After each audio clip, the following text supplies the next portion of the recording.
दशमी का सही नाम अशोक विजयदशमी है।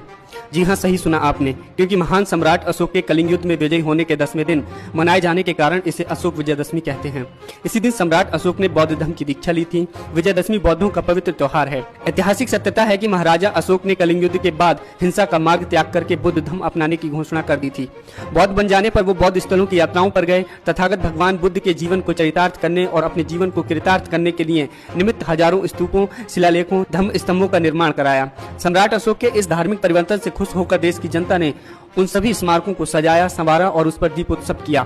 यह आयोजन हर्षोल्लास के साथ 10 दिनों तक चलता रहा। 10वें दिन सम्राट अशोक ने राज परिवार के साथ पूज्य भंते मोगिगिल्लिपुत्त तिस्से से धम्म दीक्षा ग्रहण की। धम्म दीक्षा के बाद सम्राट अशोक ने प्रतिज्ञा ली कि आज के बाद वो शास्त्रों से नहीं बल्कि शांति और अहिंसा से प्राणी मात्र के दिलों पर विजय प्राप्त करेंगे।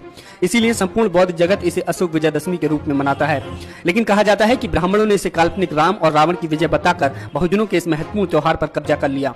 जहाँ तक दशहरे की बात है तो इससे जुड़ा तथ्य ये है कि चंद्रगुप्त मौर्य से लेकर मौर्य साम्राज्य के अंतिम सम्राट बृहद्रथ मौर्य की उनके सेनापति पुष्यमित्र शुंग ने हत्या कर दी और शुंग वंश की स्थापना की। पुष्यमित्र शुंग ब्राह्मण था। इस समाज ने इस दिन बहुत बड़ा उत्सव मनाया। उस साल ये अशोक विजयदशमी का ही दिन था। उन्होंने अशोक शब्द को हटा दिया और जश्न मनाया। इस जश्न में मौर्य वंश के 10 सम्राटों के अलग अलग पुतले न बनाकर एक ही पुतला बनाया और उसके 10 सर बना दिए और उसका दहन किया गया। आपको बता दें, 2500 साल के सम्राट अशोक की विरासत से जोड़ते हुए 14 अक्टूबर 1956 को अशोक विजयदशमी के दिन ही बाबा साहेब डॉक्टर अंबेडकर ने 5 लाख लोगों के साथ बौद्ध धर्म की दीक्षा ली थी।